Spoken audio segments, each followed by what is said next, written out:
Craig, we navigated the Carnarvon Town hurdle in the JD Welsh Cup. The draw has been made. It won't be for a few weeks yet, so your mind won't be on that. But we do have Newtown at home. Your thoughts there?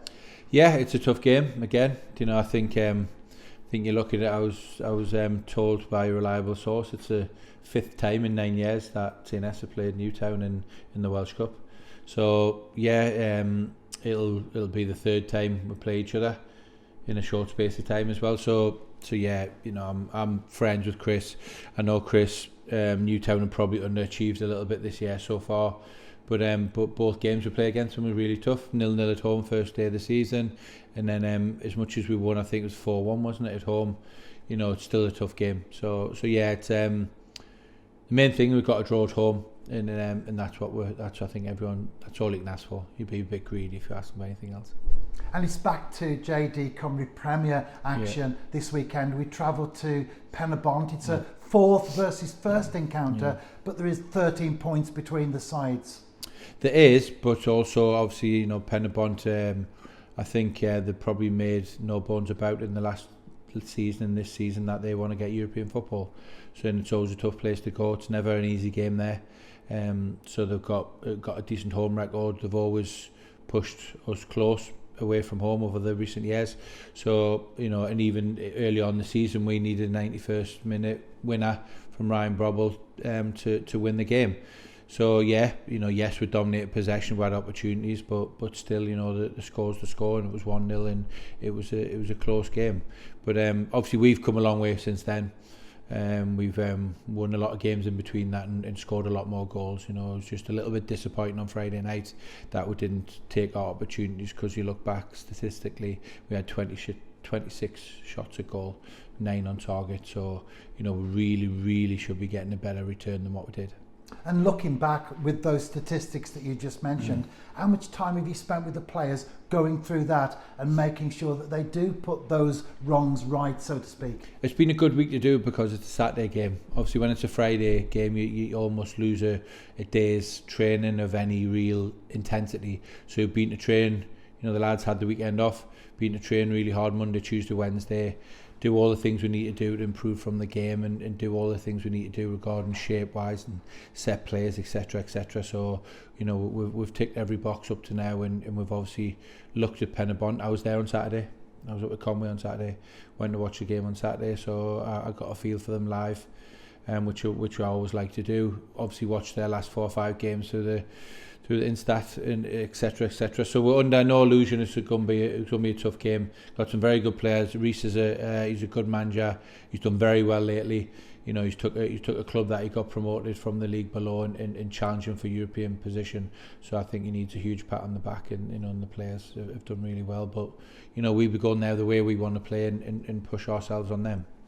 When Penybont first got promoted, we did have some pretty comfortable wins down at the SDM Glass Stadium. But in recent seasons, the last 3 visits in all competitions, we've won 2 but by only 1 goal, and then we did get a 1-1 draw as well. That suggests that it will be a close game. It just shows how well Reece has done, and how far Penybont have come. Like I said, people are talking about them as one of the ones that'll be up there European places. And you talk about 2-3 years ago, they were just getting promoted out the league below. So he's obviously built something there, and he's keep building something there, Reece. So no, it's going to be, like I said, it's going to be a tough game. No bones about it. We'll not be taking them lightly whatsoever. And as the next important game, as the next game, it is the most important game. So we've worked hard this week.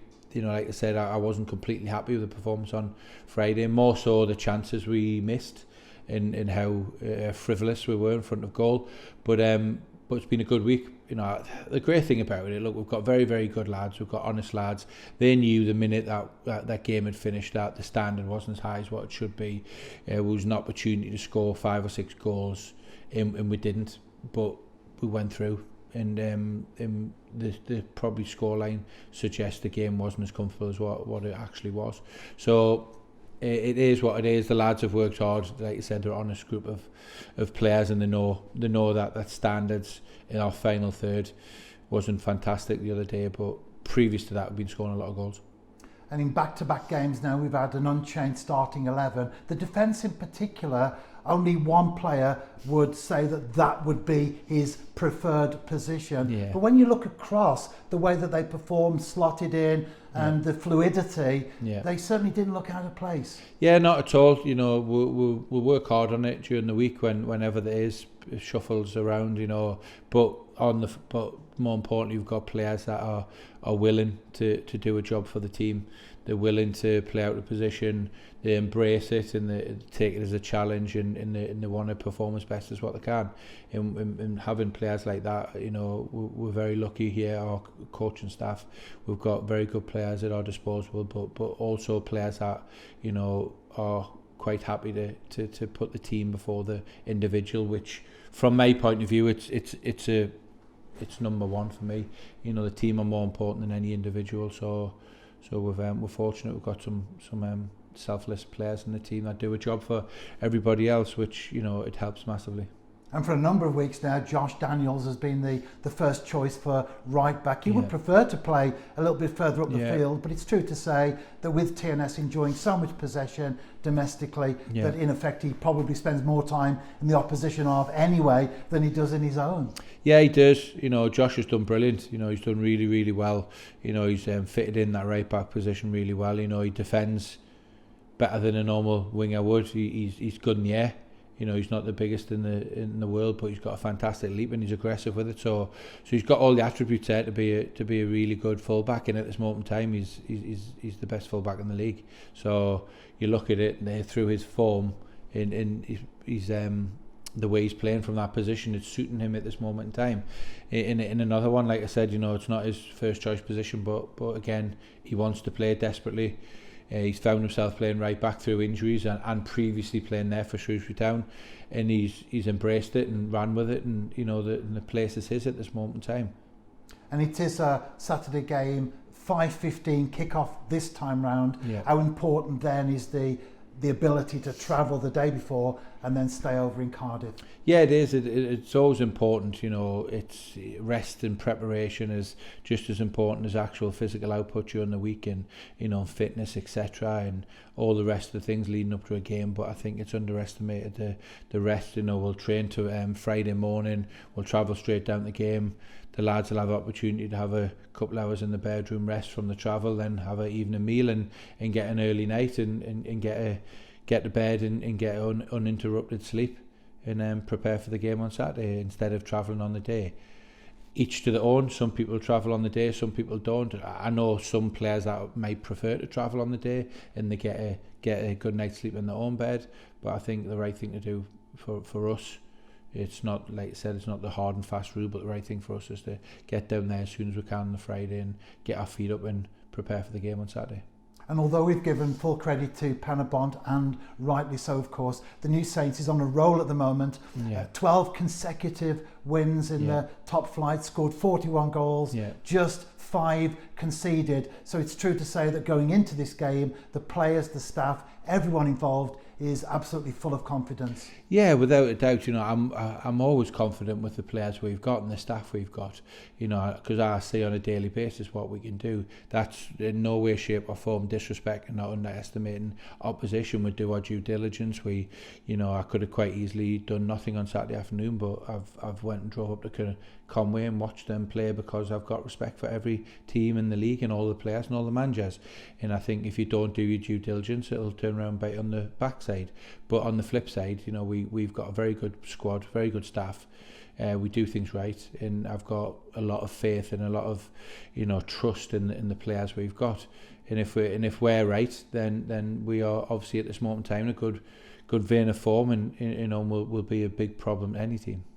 And it's good to see a number of players coming back into contention as well, training and making the bench as well. Are we likely to see a third game on the bounce with an unchanged side?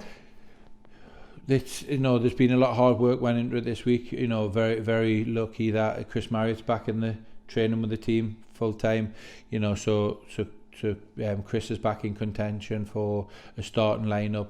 Obviously Adam Wilson come off the bench on Friday and done well. He's got another week under his belt, and he's got 45 minutes last week, so he's back in contention for a starting position.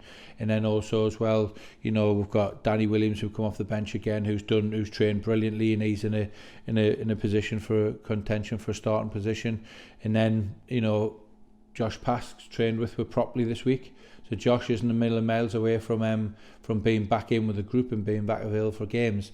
So at this moment in time, I think there's only Blaine Hudson, Jordan Williams and Keston Davis who are unavailable, and that's it. Everyone else is fit, so the competition's coming back, training competition's coming back, and competition for places is coming back. So yeah, we're really pleased with that, and hopefully in the next 2 or 3 weeks we can get everyone on the training pitch and have some real competition for every place.